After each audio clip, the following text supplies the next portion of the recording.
भारतामधील सर्वात जास्त वाघ असलेले जंगल, पण इथे फक्त वाघ नाहीत, इथे आहे रामायणकालीन गुहा, हजारो वर्ष जुनी मानवचिन्ह आणि अशी रहस्य जी आजही उघडली गेलेली नाही. नमस्कार मित्रांनो, तुम्ही पाहतात मिस्टेरियस मराठी. आज आपण जाणून घेणार आहोत मध्य प्रदेशातल्या बांधवघर नॅशनल पार्कबद्दल. हे फक्त एक जंगल नाही, तर भारताच्या प्राचीन इतिहासातील जिवंत संग्रहालय आहे. बांधवघर नॅशनल पार्क मध्य प्रदेशातील उमरिया जिल्ह्यात आहे. आज ते टायगर रिझर्व म्हणून प्रसिद्ध आहे, पण बांधवघर या नावाचा अर्थ खूपच काही सांगून जातो. बांधव म्हणजे भाऊ आणि घर म्हणजे किल्ला, म्हणजे भावासाठी बांधलेला किल्ला. रामायणानुसार भगवान रामाने आपल्या भावासाठी लक्ष्मणासाठी हा किल्ला बांधला होता, म्हणून नाव पडलं बांधवघर.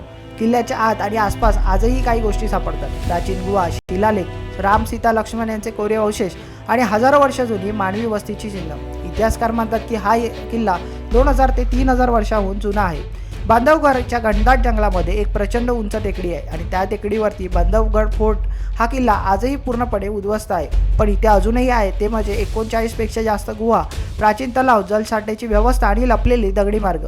प्रश्न असा आहे की इतक्या घनदाट जंगलात इतकी प्रगत रचना कोणी उभारली असेल? बांधवगड परिसरात कधी काळी हजारो लोक हे राहत होते, हे पुरातत्व उत्खननात सिद्ध झालेलं आहे. पण मोठं रहस्य आहे की ही संपूर्ण वस्ती अचानक नाहीशी झाली. कुठलाही युद्धाचा पुरावा नाही, कुठलाही मोठ्या नैसर्गिक आपत्तीचा ठसा नाही, पण लोक गायब. इतिहासकार मानतात की कदाचित पाणी आटणं किंवा राजकीय सत्ता बदल किंवा जंगलाचा हळूहळू विस्तार.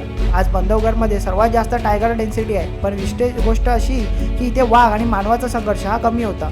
स्थानिक आदिवासी म्हणतात की वाघ हा जंगलाचा रक्षक आहे, शत्रू नाही. म्हणून बांधवगडमध्ये मानव आणि वन्यजीव सहअस्तित्वाचं दुर्मिळ उदाहरण दिसून येतं. आजही बांधवगडमध्ये अशा अनेक गुहा आहेत ज्या सरकारने बंद ठेवलेल्या आहेत. बांधवगड म्हणजे रामायणाचा जिवंत पुरावा, प्राचीन मानवी संस्कृती, हरवलेली शहरं, न उघडलेली रहस्य आणि निसर्गाची प्रचंड ताकद. हा फक्त टायगर रिझर्व नाही, हा भारताच्या इतिहासातील मौन साक्षीदार आहे. मित्रांनो, बांधवगडबद्दल तुम्हाला काय वाटतं? हे फक्त जंगल आहे की रामायणकालीन इतिहासाचं लपलेलं दालन? कमेंटमध्ये तुमचं मत नक्की सांगा आणि व्हिडिओ आवडला असेल तर व्हिडिओ लाईक करा, शेअर करा आणि सबस्क्राईब करायला विसरू नका. धन्यवाद.